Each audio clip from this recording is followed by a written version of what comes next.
Today, I'm going to talk about the second part of my message on temptation. And the second example that I'm going to use today focuses both on the lust of the flesh and the lust of the eyes in King David's life. I'm going to read all of 2 Samuel 11. In the spring, at the time when kings go off to war, David sent Joab out with the king's men and the whole Israelite army. They destroyed the Ammonites and besieged Rabbah, but David remained in Jerusalem. One evening, David got up from his bed and walked around on the roof of the palace. From the roof, he saw a woman bathing. The woman was very beautiful, and David sent someone to find out about her. The man said, "Isn't this Bathsheba, the daughter of Eliam and the wife of Uriah the Hittite?" Then David sent messengers to get her. She came to him, and he slept with her. Then she went back home. The woman conceived and sent word to David, saying, "I am pregnant." So David sent this word to Joab, "Send me Uriah the Hittite." And Joab sent him to David.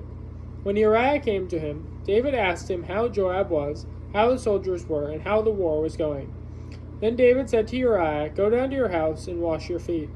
So Uriah left the palace, and a gift from the king was sent after him. But Uriah slept at the entrance to the palace with all his master's servants, and did not go down to his home. When David was told Uriah did not go home, he asked him, "Haven't you come from a distance? Why didn't you go home?" Uriah said to David, "The ark and Israel and Judah are staying in tents, and my master Joab and my lord's men are camped in the open fields. How could I go to my house to eat and drink and lie with my wife? As surely as you live, I will not do such a thing." Then David said to him, "Stay here one more day, and tomorrow I will send you back." So Uriah remained in Jerusalem that day and the next. At David's invitation, he ate and drank with him, and David made him drunk.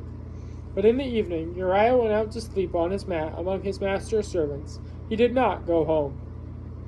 In the morning, David wrote a letter to Joab and sent it with Uriah. In it he wrote, "Put Uriah in the front line where the fighting is fiercest. Then withdraw from him, so he will be struck down and die."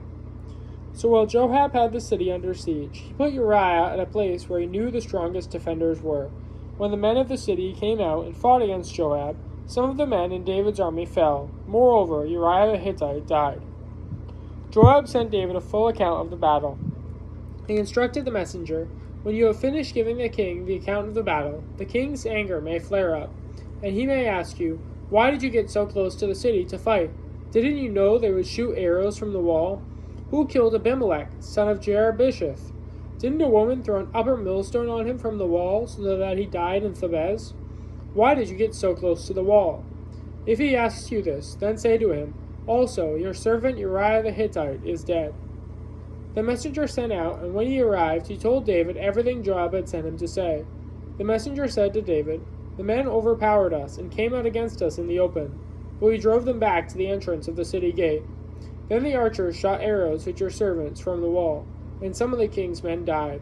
Moreover, your servant Uriah the Hittite is dead." David told the messenger, "Say this to Joab. Don't let this upset you. The sword devours one as well as another. Press the attack against the city and destroy it. Say this to encourage Joab." When Uriah's wife heard that her husband was dead, she mourned for him. After the time of mourning was over, David had her brought to his house, and she became his wife and bore him a son. But the thing David had done displeased the Lord.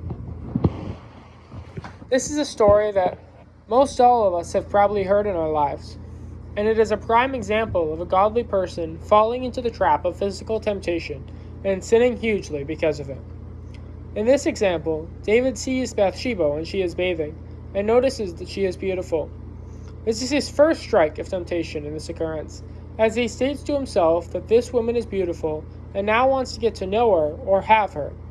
This is a prime example of David's human nature and the lust of the eyes, as he saw Bathsheba bathing and wanted her. Then, after he figures out who the husband is, he starts his true path of temptation, starting with the second strike, which is strategically planning a ploy for Uriah's death and the cover-up of his sin. After David has the lust of the eyes, he has the physical desire to meet up with her, and falls into the rut of the lust of his human flesh, and ends up committing sexual immorality. David struggles and falls to two of the three main points in 1 John 2:15-17, falling for the lust of the eyes after he sees Bathsheba bathing and wants to marry her, and the lust of the flesh for the physical urge to commit sexual immorality. After trying to convince Uriah to return home and failing, he ultimately sends Uriah to the battlefield to die, making it appear that Uriah was lost in the battle.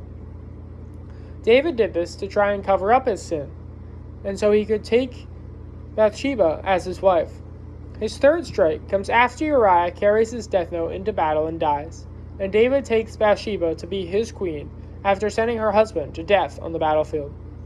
This is the true urge and lust of the flesh that gets David in trouble in this situation, as he kills Bathsheba's husband just because his eyes see her beauty and his flesh wants her as his own. Lust is one of the forms of temptation that some people may consider less of a struggle today than it was in those times, but it is truly just because it is never really talked about in life today besides the extreme examples.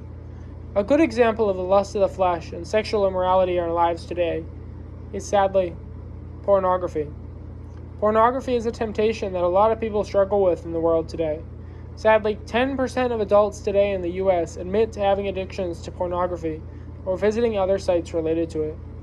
But this is not just a worldly struggle in the world today. It is also a struggle with people inside the church, mostly young men. According to Mission Frontiers, 68% of church-going men watch pornography at least once a month, which is sadly a very high percentage of church-going people. The percentage rises to 76% when just talking about 18 to 24-year-olds, which is more than 3/4 of the young men in the church struggling with a pornography addiction.